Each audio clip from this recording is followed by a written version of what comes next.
Olá, começando agora mais um Beneficência na TV. Estatísticas apontam que 10% da população ocidental sofrem de pedra na vesícula. O programa de hoje é um bate-papo com o gastroenterologista Dr. Guinness Alvarez, que vai falar um pouquinho sobre pedra na vesícula. Tem ainda a tradicional missa de Santo Antônio, mais uma vez não pôde ser aberta, mas a Beneficência Portuguesa e toda a diretoria manteve a missa de Santo Antônio. E para finalizar, Minha História na Benê, uma história de amor e de humanização que você vai conferir no programa de hoje. Então, olha, não saia daí, no ar, Beneficência na TV.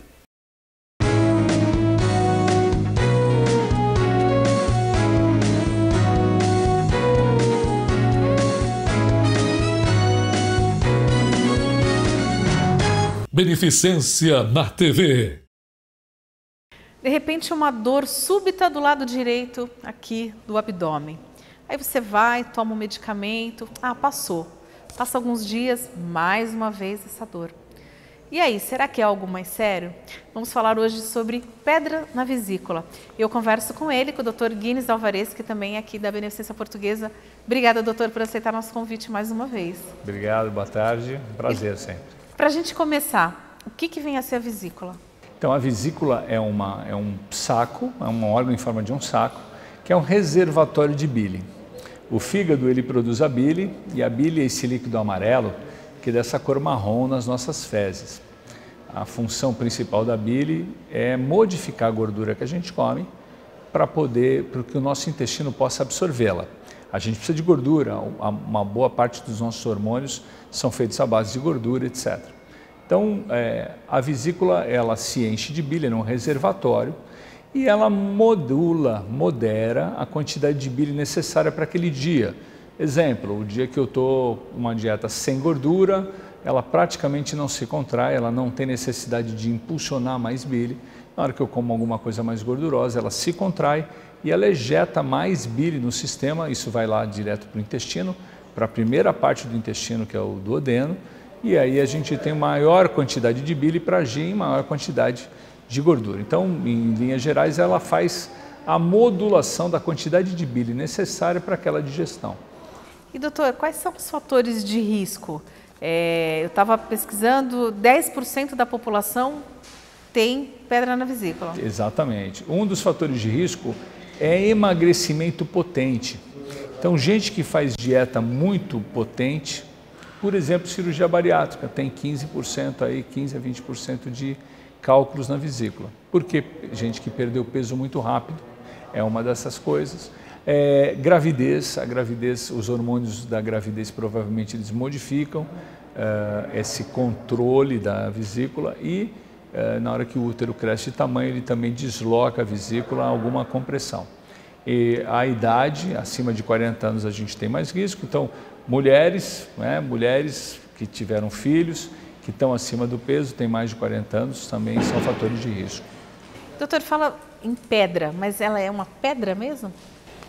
São pedras? Elas são pedras, sim, porque, na verdade, a bilirrubina, que é esse produto, né, a bile, ela é feita de sais de bilirrubina e sais de colesterol. Em algum momento, se erra, se faz mais de um do que o outro, isso se precipita em forma de cálculo. Então, tem cálculos que são mais de colesterol, tem cálculos que são de bilirrubinato, que é a base da bilirrubina que forma a bile. Então, provavelmente, a natureza erra de alguma forma e isso se precipita em forma de cálculo. Agora, doutor, essa dor súbita, como eu citei no começo, geralmente ela pode vir depois de uma refeição. E esses são os primeiros sintomas? Acaba passando despercebido durante muito tempo? Costuma ser os primeiros sintomas. À medida que você come, o estômago informa, através de alguns hormônios, que tem conteúdo de gordura e a vesícula se contrai. Se ela tem uma pedra dentro, na hora que ela se contrai, ela movimenta esse cálculo, essa pedra. Isso promove dor. Algumas vezes a pedra pequenininha promove pouca dor. Então esse paciente vai ter dor ou do lado baixo aqui da costela do lado direito, ou às vezes até uma dor nas costas na mesma região, que normalmente acontece 1 hora, 2 horas depois que ele se alimenta de algum alimento gorduroso. Então normalmente o primeiro, eu como gordura, não passo bem, sinto uma dorzinha aqui do lado. Às vezes algumas pessoas têm apenas distúrbio de digestão, e já tem uma pedra na vesícula. Falando em digestão, ela pode ser confundida com uma hérnia de hiato, um refluxo? Pode ser. A vesícula, ela está 1 centímetro do duodeno, né? E 2, 3 centímetros do estômago. Então, as coisas são muito parecidas. Na verdade, a hérnia de hiato, o paciente tem refluxo, tem uma sensação de queimação. A vesícula é uma dor mais tipo cólica, né? Uma torção. Ele sente uma torção do lado direito. O estômago está mais relacionado com queimação, com aquela sensação de ardência. Mas é muito comum as pessoas confundirem, sim. Pode ser hereditário, doutor? Tem uma certa hereditariedade, sim. Tem histórias de... Bom, a gente tá velho, normalmente não operamos. A avó, a mãe, a filha, tem um pouco de hereditariedade, sim. A gente não sabe explicar por quê, mas tem. E o que leva esse paciente a procurar um médico? Porque ele vai começar a ter algumas essas dores, acha que é uma cólica, ou foi algo que eu não comi, básico, toma aquele remedinho de ampola assim, né? A pessoa vai e toma, e acha que não é nada, é porque foi uma má digestão, eu comi alguma coisa que não caiu legal. Mas o que leva a pessoa ao médico? Quais são os outros sintomas? Então, normalmente o que acaba levando é uma crise, né? Quando ele tem dor forte do lado direito e as crises, as pessoas costumam dizer que são dores muito fortes. Ele acaba fazendo endoscopia para ver se o estômago tem alguma coisa. A gente sempre pede endoscopia junto, porque, como eu te disse, está muito próximo uma coisa da outra. E, às vezes, o paciente tem dificuldade de perceber os sintomas diferentes. E na ultrassonografia, que é o exame de excelência para ver o cálculo, ele acaba detectando. Em algumas situações, a coisa é muito mais grave do que isso. A primeiro sintoma, o cálculo já se movimentou, já caiu na via biliar, ou seja, no caminho lá do que o fígado faz, o canal que traz a bile do fígado até o intestino, e esse paciente aparece amarelo, ictérico, porque essa via biliar já está obstruída. E em algumas situações, também dramático, esse cálculo desce e o finalzinho desse canal é comum ao canal do pâncreas. Então, o primeiro sintoma pode ser uma pancreatite, uma inflamação pancreática bastante dolorosa, que necessita internação. Então, há casos em que o paciente pode estar convivendo com pedra na vesícula sem saber. Sem saber. Ele pode estar sem saber. Só alguns pacientes nos perguntam, olha, eu fiz um ultrassom e tem pedra na vesícula, eu não sinto nada, o que fazer, né? Então, a gente conta dos riscos que ele tem em algumas situações e indica operar profilaticamente antes que isso aconteça de forma grave, né? E aí, doutor, fez o diagnóstico, né? Tá lá, você tem pedras na vesícula. Não é uma pedra, são várias, né? Acaba sendo várias. Pode ser uma, pode ser várias. Tem de todo tipo e tamanho, né? Então os pacientes, olha, eu tenho uma pedra, minha pedra é pequena, que bom. Quando a pedra é pequena, ela tem mais capacidade de sair da vesícula e ir para a via biliar, entupir e trazer situações extremamente graves, como a pancreatite biliar, feita pelo cálculo. A medicina não sabe curar a pancreatite, a gente não tem tratamento. Toda vez que a gente ouviu falar que alguém teve pancreatite, essa pessoa é internada, fica em jejum, toma apenas soro e a gente espera que a natureza resolva o problema, né? Então não existe tratamento e algumas vezes ela vai evoluir de formas gravíssimas e até mortais para uma pancreatite. Então, na hora que essa pessoa faz diagnóstico, a proposta é sempre em algum momento operar. Em algumas situações são mais graves, ele já chega com infecção, com dor, com febre. Em algumas situações a gente consegue fazer isso de forma eletiva, ou seja, marca a cirurgia para retirada da vesícula. Não retira as pedras, tem que retirar, de todo jeito retira a vesícula. Sempre retira a vesícula. Então, às vezes é engraçado até, porque o paciente, quando a gente conta isso, não, mas eu tenho um parente meu que só tirou pedra. Eu falei, olha, essa cirurgia não existe.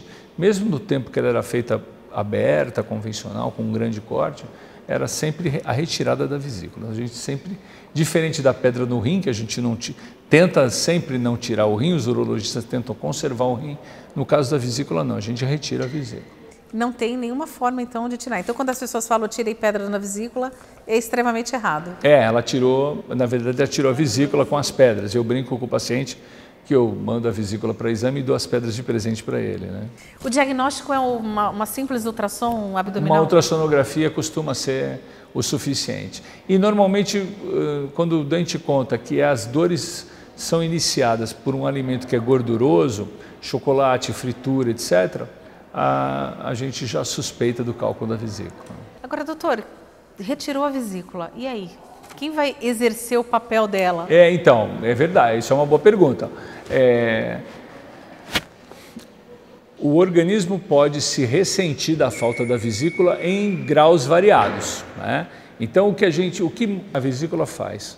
O controle fino dessa quantidade de bile necessária para a gordura, quando a gente retira, nós vamos ter alguns problemas. Então, o organismo demora algum tempo para perceber que não tem mais a vesícula biliar.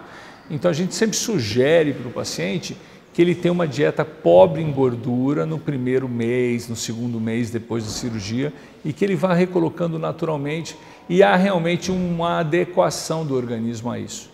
Então, eu sempre digo, olha, o máximo que pode te acontecer, se você comer um alimento gorduroso, é ir rápido a um banheiro, ter uma diarreia. Então, não tem, se o doente comer alguma coisa desse tipo, ele não vai voltar para o hospital, não vai precisar ser reoperado. Mas ele pode sim ter um intestino mais rápido e ter que correr para um banheiro. E alguns pacientes falam, doutor, eu pareço um pato hoje em dia, eu como e daqui a pouco eu vou ao banheiro. Há uma aceleração disso com a retirada da vesícula que tende a se normalizar com o avanço do tempo. Algumas pessoas falam que tirou a vesícula, não pode comer determinados alimentos, então não é bem assim. Não. Deve-se evitar no início. Deve-se evitar. Isso não é verdade e ao contrário, algumas pessoas falam, eu engordei porque eu tirei a vesícula. Na verdade, retirar a vesícula não engorda, retirar a vesícula liberta, eu brinco, né? Eu sempre digo que liberta. O que isso significa? Antes, esse era uma pessoa que comia um pastel e sentia uma cólica, então não queria comer. Hoje ele pode comer 4 pastéis e ele não sente dor nenhuma. 1 grama de açúcar tem 4 calorias e 1 grama de gordura tem 9 calorias. A gente até consegue comer muito mais açúcar do que consegue comer gordura. Mas esse paciente, depois que opera, ele fica livre dos sintomas que ele tinha quando ele comia gordura. Então, ele pode comer quanto ele quiser. Aí acaba engordando. Exato. Então, pode ser prejudicial ou... Não, desse ponto de vista, sim, né? Porque ele está liberado para comer quanto ele quiser, né? Então, essas pessoas já vêm limitadas. Elas, eu comi um ovo frito, no ovo frito não cai bem. Agora ele pode comer 3 ovos fritos e não vai sentir nada. Doutor, então, a partir do momento que foi fez o diagnóstico, deu lá pedras na vesícula ou uma pedra que seja, tem que necessariamente fazer essa cirurgia. Pode vir uma complicação se não fizer? Isso, a gente sempre tem alguns estudos que mostram que depois que você faz o diagnóstico, até 50% dos pacientes terão uma crise nos 4 primeiros anos depois do diagnóstico. E toda vez que a crise acontece, as cirurgias são mais difíceis.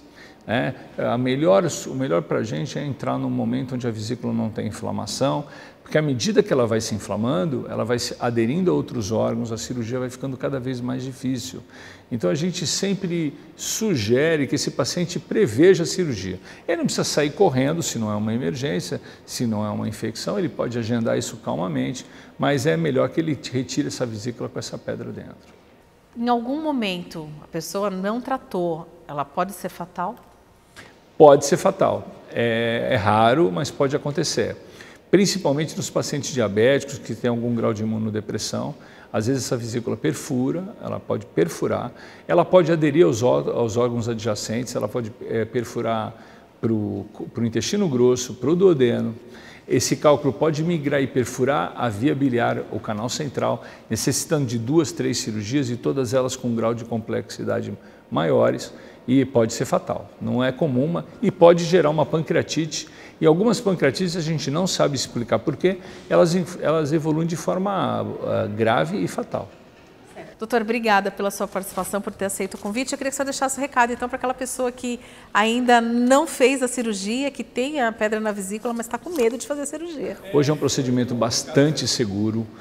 Com certeza a segurança cai quando a gente faz isso numa emergência. É por vídeo a cirurgia? É por vídeo laparoscopia. Hoje a gente pode fazer até por via robótica, né?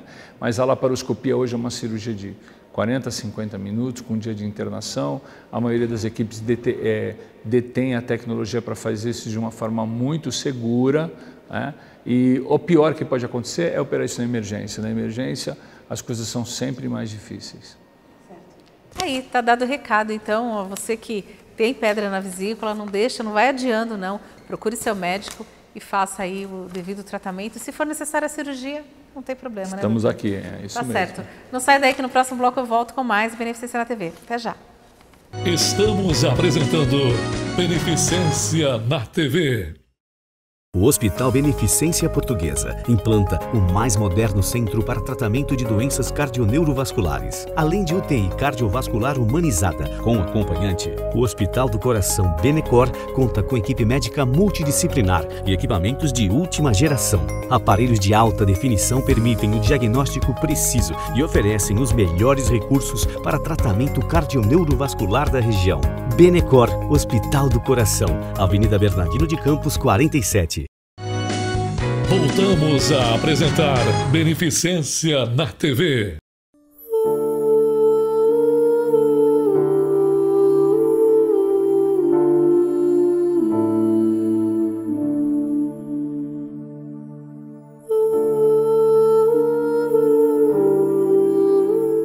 Essa é uma tradição que chegou aqui juntamente com os portugueses, né, que chegavam e precisava de ser cuidado. E é a importância para as pessoas que fundaram a memória da beneficência deste hospital, eu penso que seja vital, porque foi isto que deu motivo para essas pessoas, né, foi a força espiritual em Santo Antônio, a fé em Deus, que fez com que toda essa estrutura existisse, né, e tratasse das pessoas, humanizando, mostrando o rosto misericordioso de Deus.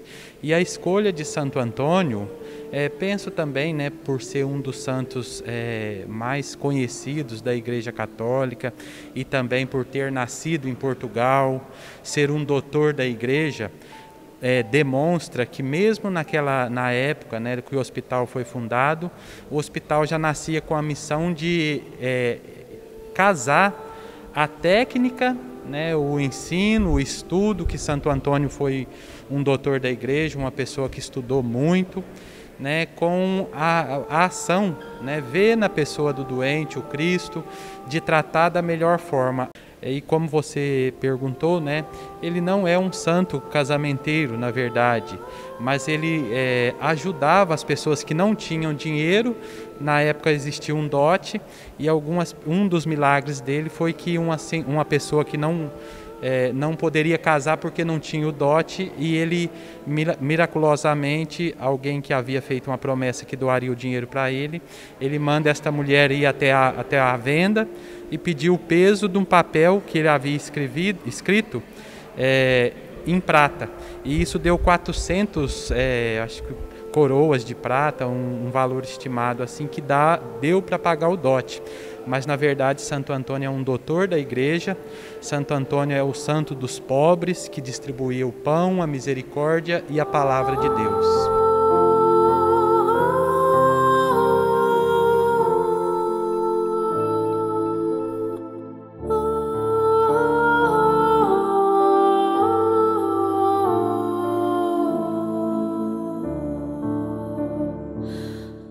Ao meu lado, nosso presidente Ademir Pestana, mais uma vez, pelo segundo ano consecutivo, devido à pandemia, a missa não pôde ser aberta, né, a associados, mas é uma tradição da Beneficência, ela mantém a missa de Santo Antônio. Então, Cris, é exatamente isso. Santo Antônio é o nome do hospital, é o Hospital Santo Antônio, Sociedade Portuguesa de Beneficência, mas que leva o nome de Santo Antônio.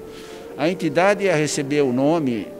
A ideia dos conselheiros da época, dos fundadores, era Dom João VI, que era o rei de Portugal. Mandaram uma correspondência a Portugal, mas ela não chegava a tempo.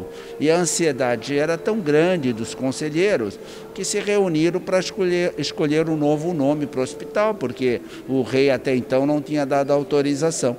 E esse nome surgiu, né? Então é isso, Cris. Então hoje foi a missa de Santo Antônio aqui.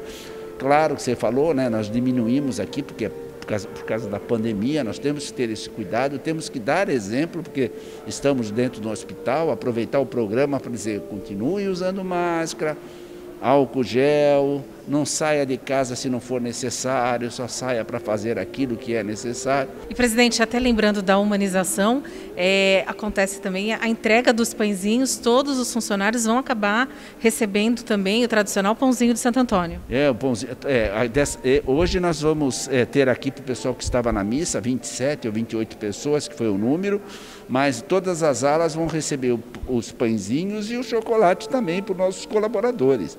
Sim, isso é uma tradição aqui dentro. Nós já fizemos missa aqui que tivemos que colocar bancos até o terraço lá fora, de tanta gente que tinha aqui, né? Distribuir milhares de pães. E, infelizmente, por causa da pandemia, não podemos fazer. Mas espero que ano que vem a gente faça uma grandiosa comemoração desse dia, dia de Santo Antônio, lotando aqui esse pátio da Beneficência, Cris. E você vai estar aqui filmando tudo. Espero. Vamos orar muito para Deus que isso acabe logo e que a gente possa voltar às nossas atividades normais.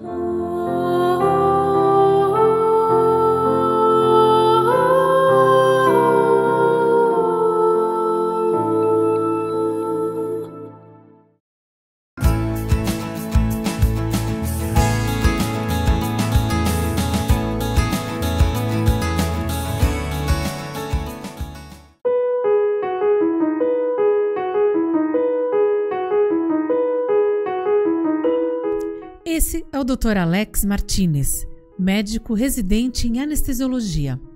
Nascido em Buenos Aires, Argentina, sua vida é traçada pelo destino. E assim, sua história na Beneficência Portuguesa já estava designada. Vir para o Brasil foi uma experiência diferente, porque eu na Argentina, eu me formei, na real, parte na Bolívia, voltei para a Argentina. Na Argentina eu terminei meus estudos, tudo mais. Comecei a trabalhar, já há 2 anos de trabalho como médico na Argentina. Teve um amigo meu que me chamou, me falou, vamos fazer o Revalida, vamos para o Brasil, vai estar tudo bem e tal, você vai conhecer outro país. Aí com a intenção de conhecer outro país, outra cultura, eu vim e realmente eu gostei muito, não somente da anestesiologia, senão do lugar também, da Beneficência Portuguesa. Bastante organizado, com as estruturas, a arquitetura também é muito linda, a diferença de outros hospitais, né? Aí o serviço em si de anestesiologia me abraçou, me acolheu bastante e eu gostei bastante. Aí fiz a prova e passei, e aí comecei minha história aqui.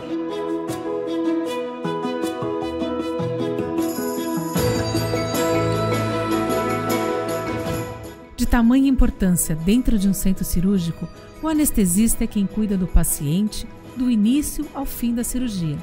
Muito além dos batimentos cardíacos e da respiração, dores, medo e todos os cuidados necessários para que não cause nenhum sofrimento ao paciente. É a gente que cuida do paciente. O cirurgião, ele vai lá e fazer o tratamento do paciente que precisa, ou às vezes uma cirurgia plástica, uma coisa eletiva. Mas a gente que fica no cuidado da via aérea do paciente, que fica no cuidado da hemodinâmica do paciente, ou seja, tanto o coração, respiração, tudo fica nas nossas mãos. No final, a gente também cuida da dor daquele paciente. E nada acontece por acaso. Mais uma vez, o destino entrou em ação. Cirurgia de uma paciente de 90 anos e, além dos cuidados habituais de um anestesista, um ato de amor transformou aquela cirurgia. No início do mês de junho, a minha avó, às vésperas de completar 91 anos, teve uma arritmia cardíaca e foi encaminhada imediatamente para a UTI cardíaca da Beneficência Portuguesa aqui de Santos. Nós escolhemos levá-la para este hospital porque é o local onde nós nos sentimos em casa. É onde eu trabalhei durante muitos anos, eu sou enfermeira. Quero agradecer a equipe do Quarto Andar, todo mundo que participou da sua recuperação. Ela nem percebeu que ela estava numa UTI, porque as instalações da UTI cardíaca são apartamentos, então tem televisão, ela estava consciente. Isso ajudou demais no processo, com certeza. E o fato de podermos estar com ela sempre junto, um acompanhante, fez com certeza com que tudo fosse menos difícil, né? E, em especial, eu queria contar para vocês que durante o procedimento dela da colocação do marca-passo, eu estava presente e num determinado momento, quando a anestesia dela já estava passando e o procedimento ainda não havia terminado, o residente da anestesiologia, Dr. Alexis, simplesmente ajoelhou no chão, colocou as mãos na sua cabeça e ficou conversando no seu ouvido na tentativa de acalmá-la. Aquilo encheu meu coração de alegria. Eu fiquei muito surpresa e emocionada, tirei meu celular do bolso e quis registrar aquele momento com uma foto e para mostrar para toda a família o carinho impressionante com que a minha avó havia sido tratada. Eu desejo que ele inspire mais pessoas a terem amor à sua profissão. Eu acho que em tempos de tanta banalização dos profissionais da saúde, a gente precisa valorizar quem realmente trabalha com amor e quem tem o dom de exercer o cuidado na saúde. Dr. Alex, muito obrigada pelo seu carinho. Eu falei pessoalmente a você e eu quero deixar registrado para que todos saibam o profissional ímpar que você é. Eu desejo que você tenha uma trajetória maravilhosa, que você ajude muitas pessoas no decorrer da sua vida. Um grande beijo em nome da minha família. Eu me ajoelhei para falar com a paciente, para poder tranquilizá-la no momento que ela acordasse. Começar a falar coisas lindas para ela, que está tudo bem, que já passou, que já deu tudo certo. Ela, justamente, ao ouvir tudo isso, ela ficou bem tranquila. Ela falou, obrigado, muito obrigado por tudo, tal. Justamente teve o efeito esperado na paciente. A gente tenta, como eu falo para você, dar o carinho, dar o melhor conforto para o paciente, para que ele não sinta que está num lugar agressivo, para que sinta que está sendo cuidado. E a gente que justamente cuida deles. Mas não foi mais do que a gente já faz todo dia, que tenta acalmar aquelas pessoas que estão passando por um momento difícil e crítico e fazê-lo o mais leve possível para elas. Eu acho que a gente tem que se tocar nessa parte. O médico não deixa de ser uma pessoa. O médico não deixa de ser uma pessoa e como pessoas a gente tem que fazer o melhor para os outros. E nesse momento de pandemia, tantos sofrimentos, há uma necessidade de esperança de dias melhores e médicos como o Dr. Alex, verdadeiros anjos de branco. Falando do Covid, eu também trabalho na terapia intensiva Covid. Eu vejo dia a dia o sofrimento e a dor das pessoas ali, então a gente faz o possível para ajudar também nessa luta. E eu agradeço e realmente parabenizo que a Beneficência Portuguesa dê abertura, dê abraço também aos pacientes SUS do Covid e tudo mais, para poder tratá-los e para poder ajudar a população em si, desde a parte de filantropia, né?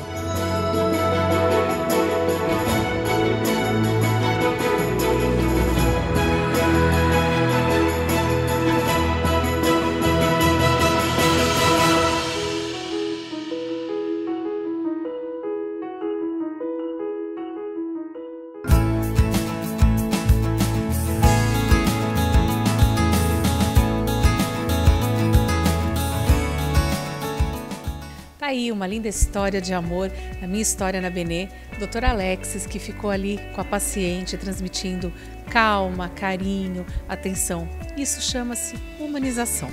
Se você quiser rever essa e outras histórias do Beneficência na TV, é só clicar aqui, ó, os endereços estão aparecendo no seu vídeo. Na próxima semana, neste mesmo horário, eu te espero para mais um Beneficência na TV. Até lá!